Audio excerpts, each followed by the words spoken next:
ॐ प्रपन्नपारिजाताय तोत्रवेत्रैकपाणये ज्ञानमुद्राय कृष्णाय गीतामृतदुहे नमः। ॐ Dear friends, welcome to the study of Gita. We are seeing the 64th shloka of 18th chapter. We are in this 18th chapter. We were seeing the 64th shloka, where just prior to that, Krishna said, Yatechasi tatha kuru.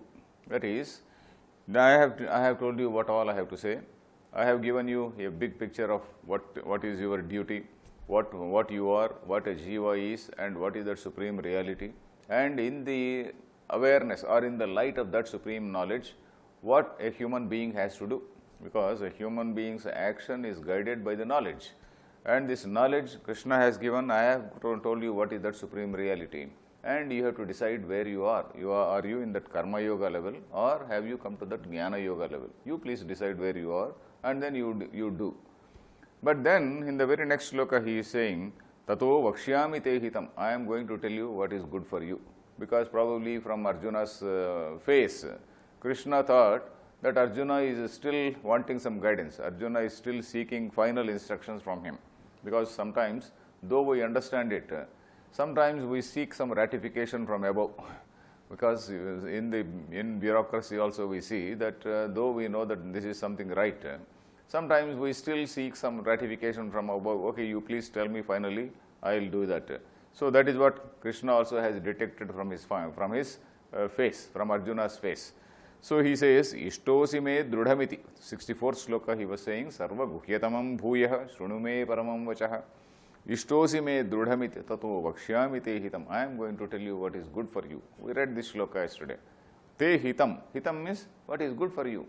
Probably you know, but still you are still hesitating. But then I am going to tell you that final word. So the 65th and 65th shloka, we will come to that. This is also a very important shloka. Shloka number 65 and 66, particularly on 66, Shankaracharya has written very elaborate commentary, very elaborate commentary. I am not going into all those details. I will very briefly tell about those things. So 65, shloka number 65, actually if you remember the first line, it is we have read this line in the 9th adhyaya. 9th adhyaya, the last shloka of 9th adhyaya, the first line is the same. Manmana bhava madbhakto madhyaji mam namaskuru. So that is the shloka. I will read this shloka.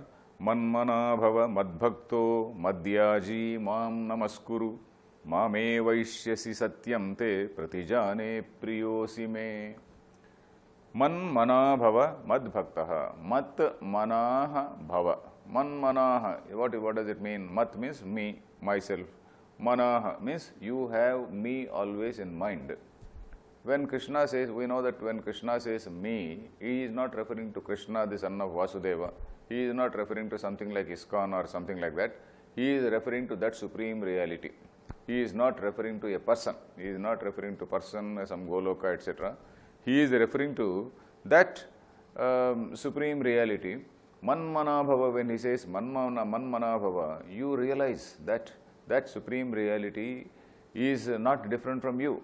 That is, you are not different from that supreme reality. You realize it. You think, you keep that in mind and then try to define your action. Manmana bhava. Then mad bhaktaha. So mad bhakta is talking about this bhakti yoga. And regarding bhakti also we have seen, bhakti is not bhakti in that duality, in the mode of duality. And bhakti in the mode of non-duality we have seen earlier. Bhakti in the mode of non-duality is properly understanding the supreme is what is bhakti. Not going to the temple and then not breaking coconut and not offering some dakshina and whatnot. That may serve some social purpose. That is okay. But then bhakti is knowing the truth, knowing what is the reality of that supreme thing, supreme being, or Brahman as we call it. Knowing the reality of Brahman is what is bhakti. So that is what we have seen earlier in the earlier shlokas, Jnana Nishtha. That Jnana Nishtha is knowing it. Knowing is bhakti. So that is that non-dual bhakti.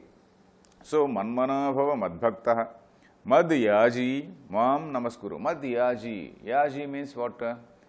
One who performs yajna is called yaji. Somayaji, we say. Somayaji is Somebody who performs that Soma Yaga is called Somayaji. Somebody who performs somewhat like a Vajapeyi Yagam, suppose there is what is called a Vajapeyi Yagam, he is called Vajapeyi. Yaji, Soma Yaji, something like that. Yajulu, sometimes we in Telugu, in Andhra areas, we also find the names Yajulu. Yajulu means maybe his ancestors might have done some yajna sometime. So that Yajulu, that surname is continuing even for this gentleman. So like that Yaji, Mad Yaji means all your actions should be oriented to me. All your actions have to be dedicated to me. That is Ishvara Arpana Buddhya Karma. So in this first word, there's one more thing is there. Mam Namaskuru. And you have bhakti for me, you have reverence for me. Mam Namaskuru.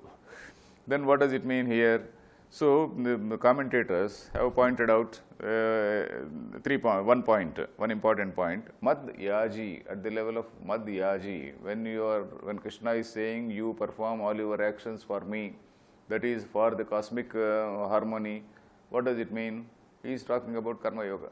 That is performing action and surrendering the action to the Almighty. That is what is Karma Yoga.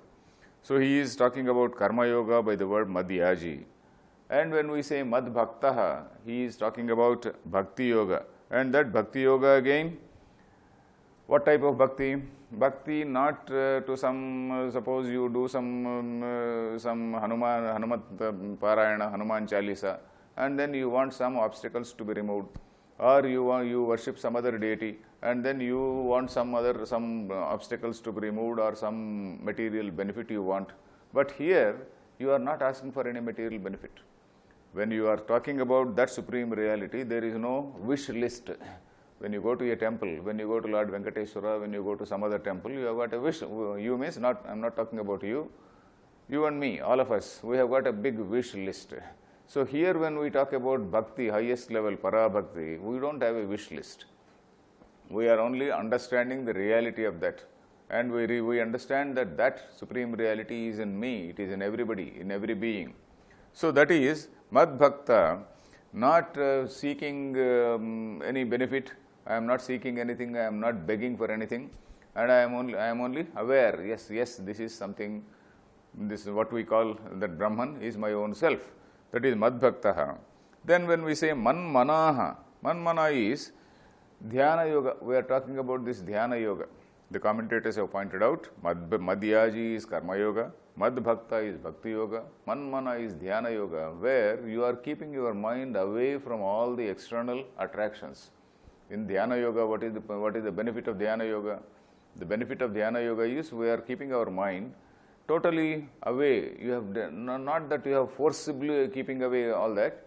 By understanding it, by understanding and rejecting it, by understanding and rejecting, you have kept them away. And again, you are focusing our attention on the supreme reality. And by that, it will again never go astray. So, Man Mana Bhava, Mad Bhakta, referring to all these three yogas which are told in this Gita. Then Mam Namaskuru. Mam Namaskuru again, Namaskara, again, why he is saying Mad Bhakta? He already said Bhakti. Then again, why Namaskara? Then commentators again have to come to our rescue. They say that Nama means Prakhvi Bhavanam. Prakhvi Bhava means to bend our head. Namati, Nama means to bend. Nama means to bend. Namaskara means bending and then to bow before somebody, to bow and then do some namaskar, do some folding of hands or some gesture. So, namaskara, what for that? What for? That is to get over what is called this abhimana, to get over what is this, I am this, to get over this dehabhimana, to get over this, though a person thinks himself to be a jnani, he may still have that abhimana, I am so and so, I am so big, etc., etc. So, this abhimana again is a mental kalushyam, says one commentator. Kalushyam is impurity of mind. So, to get over that impurity of mind called ahankara, called that pride, called that what we call the notion of self, you have to do this namaskara. So, that is what he says, Mam Namaskuru. So, Manmana Bhava Madbhakto Madhyaji Mam Namaskuru. You, all your attention, your karma has to be dedicated to me, your upasana has to be dedicated to me, your dhyanam has to be on me, And when you do so, mameva eshyasi. Mameva eshyasi becomes aishyasi. Mameva aishyasi. Mameva plus aishyasi. Mam eva eshyasi. That is, you will attain me. You will attain me means this, when you are in that state of non-duality, and automatically you are becoming that. Brahmavit Brahmaiva bhavati. A person who realizes Brahman becomes Brahman. So, mameva yeshyasi. Satyam te pratijane. I am telling you the truth. I am telling you the satyam. Satyam is truth. Te pratijane. Pratignya. I am doing pratignya before you. I am swearing before you. Lord Krishna is almost saying, I am swearing before you, pratignya. I am affirming to you, I am asserting before you that you will attain me. Mame vaishyasi kaunteya, satyam, mame vaishyasi satyam te pratijane priyosi me. You are dear, you are very, very dear to me. So in this shloka, again, we saw the 3 levels of Sharanagati. Yesterday I was telling you that 3 levels of Sharanagati. That is manmana bhava madbhakta, in all these things. He is telling about the Sharanagati in those 3 levels. Tasyaivaham, mamaivasau, then again sayevayam iti tridha. That is tasyaivaham, I belong to him, that is at the bhakta level. Then mamaiva asau, he belongs to me, that is that upasaka who thinks, yes, I am, he belongs to me. Then sayevayam, I am that, that is sayevaham, not I am, sayevaham, that is I am that, that is Jnani. So we are talking about that Jnani here. So these 3 levels, they are told in this shloka, as pointed out by one commentator called Madhusudana Saraswati. So this is a rather tough shloka. You have to again listen to that. Maybe if you have recorded, you have to again listen to this, so that it will slowly sink into the mind. So the next shloka, we will just take a break and come to the next shloka.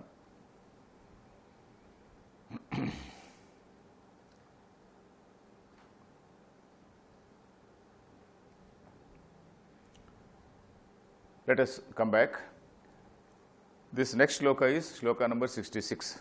This is again very, very important in the sense that commentators have written elaborately on this. Many commentators have written elaborately. The shloka is like this: Sarva dharman parityajya mamekam sharanam vraja aham tva sarva papebhyo mokshayishyami ma shuchaha. Sarva dharman parityajya, that is, by rejecting or by giving up all dharman, sarva dharman, by giving up all your dharma. Dharma means your, let us say, your whatever the duty or whatever activity or whatever karma. Initially, let us take that meaning. Parityajya, having rejected it. Mam ekam sharanam vraja, you just surrender to me. Aham tva sarva papebhyo, aham, I, tva sarva papebhyo mokshayishyam, I am going to deliver you from all these sins, from all these sins. That is the overall superficial meaning. The superficial meaning is, you reject all other things and come to me, surrender to me, I am going to deliver you from all sins. That is the literal meaning of this. If you take that literal meaning, it is a very, very, very totally incorrect meaning in the overall context of Gita. In the overall context of Gita, what he means, we have to see. So here, sarva dharma, and again there is a possibility of misunderstanding this word. Krishna is not saying, okay, you give up all other religions and come to me. You give up all other religions are false, and then all other gods are false, and then you come to me. He is not saying that. Sarva dharman parityajya. He is talking about, sarva dharma is talking about dharma and adharma. So you rise above what is called good and evil. Sarva dharman. Whatever your work you are doing, rise above what is called good and evil. And ekam mam sharanam vraja. That is, you do Sharana in me. Sharanagati we have seen even earlier. Sharanagati is at the level of that equality between Jiva and Brahma, at the level of oneness between Jiva and Brahma. Mam ekam. Ekam means this Brahman which is alone. Brahman alone exists. Vedanta says, Vedanta does not say there is only one God. Religions may say there is only one God, but Vedanta says God only is there, and then what all is there is only a manifestation in that. Mam ekam sharanam vraja. You realize that one which is the only thing which is existing. Mam ekam sharanam vraja. Ekam, that is kevalam. Then in that sayevaham sthai, sayevaham, that is I am that, at that level. Then at that level, then aham tva sarvapapebhyo mokshayishyami. I am going to deliver you from all types of what all karmas you may do. So here the problem before Arjuna is that he has to do some activity, he has to do some karma now. So for that, there are only two possibilities. One is karma yoga or the other is jnani. For Arjuna, he has told karma yoga for a long time. And here, in case Arjuna thinks he is a jnani, so in case he thinks he has attained that level of jnanihood, then even that is applicable in this shloka. So particularly this shloka is being told in the context of a jnani. Earlier Krishna was talking in the context of a karma yogi. So in the context of a jnani also, if you are doing your action, because a jnani does not mean that jnani immediately gives up his actions. Suppose a person becomes a king, let us say, a king is there. A king also has got a right to get enlightened. A king gets enlightened. It does not mean that he has to take up sannyasa. It does not mean that he has to commit some suicide or something like that. So he will continue to do his job in a much better way, with a proper understanding in a larger context. So that is what it is. Sarva papebhyo. Here papa also includes punya. All the commentators have pointed out, starting from Shankaracharya, all the commentators have pointed out. Dharma adharmakhya, that is both from punyam and papam. Because Upanishads, they very clearly say that punyam also is an obstacle. Punyam also is an obstacle because, obstacle for what? Obstacle in the process of realization. Suppose I keep on doing some yajnam, dhanam, tapas, etc., with the notion that I am the doer. I am the doer and I want this karma phala. Suppose I am a karmata, I am a very religious man. I am doing all this yajna, yaga and whatnot, and I attain so much of punyam, let us say. And this punyam again is an obstacle in the course of, in the path of self-realization. Because this punyam again is tying you to that wheel of karma. That wheel or chain of birth and death, what we call that cycle of birth and death, or the wheel of birth and death. So that wheel, if you want to get out of that cycle of birth and death or wheel of birth and death, then you have to give up that notion that I am the doer. And that will not go. If I want to give up, it will not go. If I want to give up consciously, it will not go. It will go only when I go to the Vedanta class, when I do some Shravana, Manana and all that. Only by proper reasoning, only by proper understanding, that aham gradually becomes weak and disappears. So that is what is the overall picture. So here aham tva sarvapapebhyo is referring to papa and punya. So if you are a karma yogi also, all this punya and papa will go away. If you are a jnani, naturally all this punya and papa will go away. So, sarva papebhyo, why is punyam papam? Is it the interpretation of commentators only, or is there any authority in the Vedas? So if you ask that question, it is there in the Vedas only. It is there in the Upanishad. Ishavasya Upanishad, there is a mantra. Ishavasya Upanishad, you kindly note this. When I say that the word papam includes punyam, we should remember that it is not the commentators who are giving this, they are using their own brain and then they are putting something, over-reading. They are not doing any over-reading. They are actually commenting based on other Upanishads only. Whatever commentary is written on Gita is actually based on the overall philosophy of the Upanishads, whether it is Shankaracharya, Ramanujacharya or anybody. They are quoting the Upanishads only. They are taking from the Upanishads only and then interpreting these lines.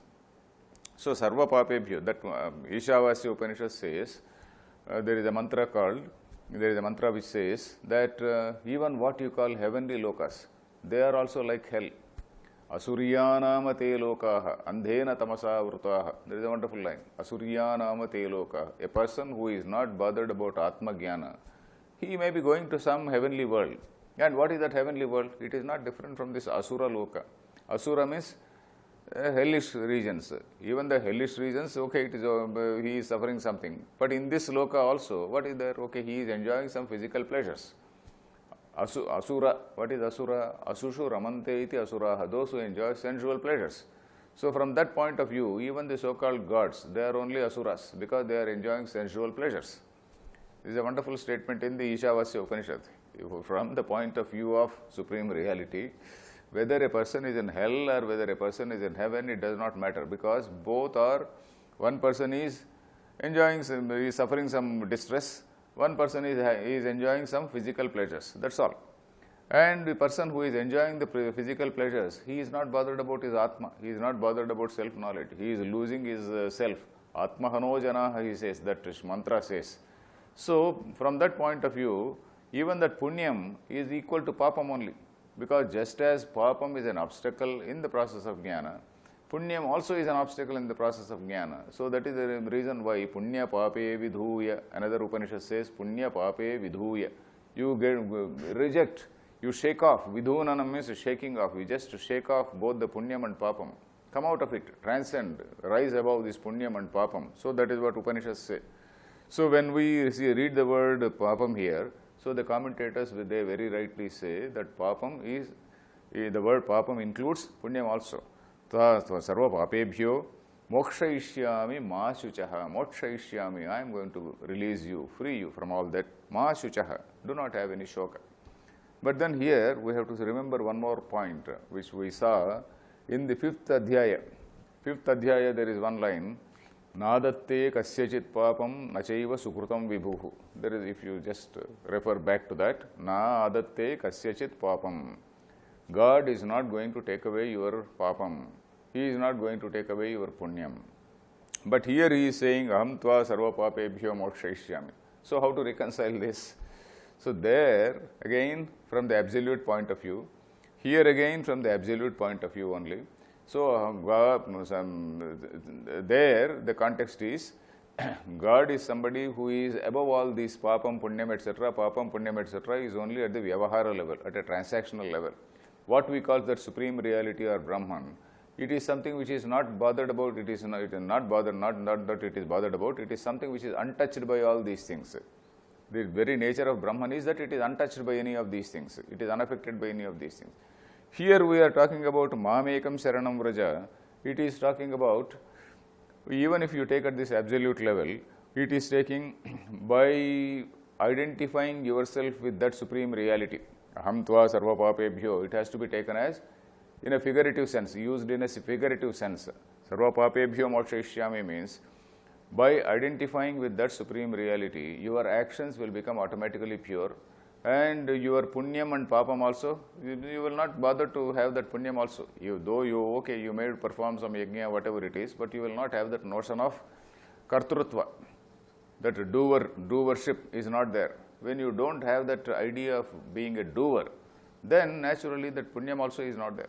So when a person attains that level of jnana nishtha, in that jnana nishtha, he rises above all these things. So in that sense we have to take aham tva sarva papebhyo, we have to take in a figurative sense. It is not as though God is actually delivering him from all these sins and whatnot.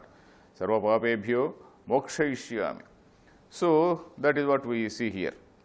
Then this whole debate, the whole debate in the Gita is about how a human being has to reconcile or integrate his activity with the divine scheme of things, and also the desire to pursue moksha. The highest target is to have moksha. So how these two things, action and that desire for moksha, mumutshutvam, how these two things have to be reconciled.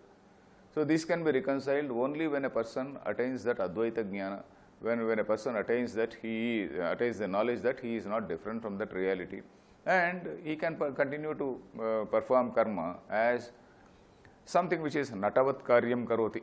Only the body-mind complex, it is doing its activity, whatever prarabdha karma it is doing. So from that point of view, a jnani can do. If he is not a jnani, he will do as per karma yoga with Ishwararpana buddhi. So only two levels have been told in Gita, that is karma yoga and jnana yoga. So then mokshayishyami in the sense that I am going to free you from all types of wrong thinking, make you stay in that awareness of aham brahmasmi. This is a rather difficult shloka, this also, sarva dharman parityajya mamekam sharanam vraja. It's a rather difficult shloka. And of course here the commentators, they have talked about what is called karma, what is called jnana. There is a debate there was a debate in those days. In Shankaracharya's days, there was a debate about whether karma was important or jnana was important. Okay, they also consider the Mimamsakas. There is a group of philosophers called Mimamsakas. For them, karma is highly supreme. Jnanam is something which is secondary. They say that with karma only you attain what is called moksha. Jnanam is something which is just secondary. So even when they want to accept that, okay, jnanam also let us accept, they say that jnana and karma have to be combined.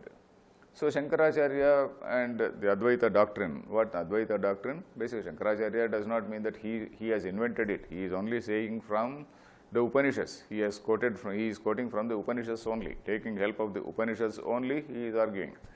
So what he says is, a person cannot ride on two horses at the same time, or rather move in two different directions, one leg in one boat and the other leg in another boat, going in different directions. See, one cannot travel like that.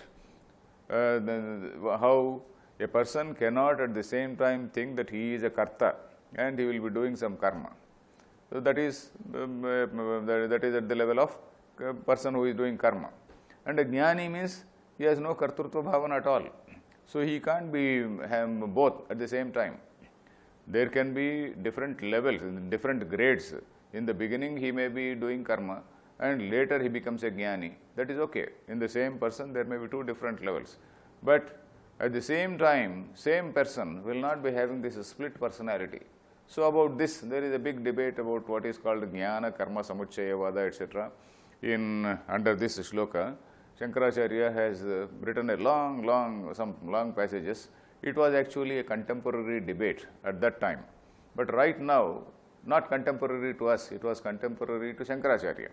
It is not contemporary to us. So I am skipping all that, because if I go into that, I have to tell about what is called, who are Mimamsakas and what is their argument, etc., etc. I have told you in very, very brief terms that Mimamsakas were those people who were basically fond of rituals, and thought that ritual is the only way. And from that ritualistic level, Shankaracharya wants to switch over to what is called jnana level. A person, a human being, is not supposed to tie himself in that rituals only. A human being has to rise above. And this is the message of Gita, this is the message of the entire Mahabharata, this is the message of Srimad Bhagavatam and all these books also. So it is not as though Shankaracharya is bringing it anew. Shankaracharya, only thing is he has brought it in a very, very forceful way and produced a lot of literature. So that is what we see in this shloka, and we will continue tomorrow. Harihi Om Tat Sat.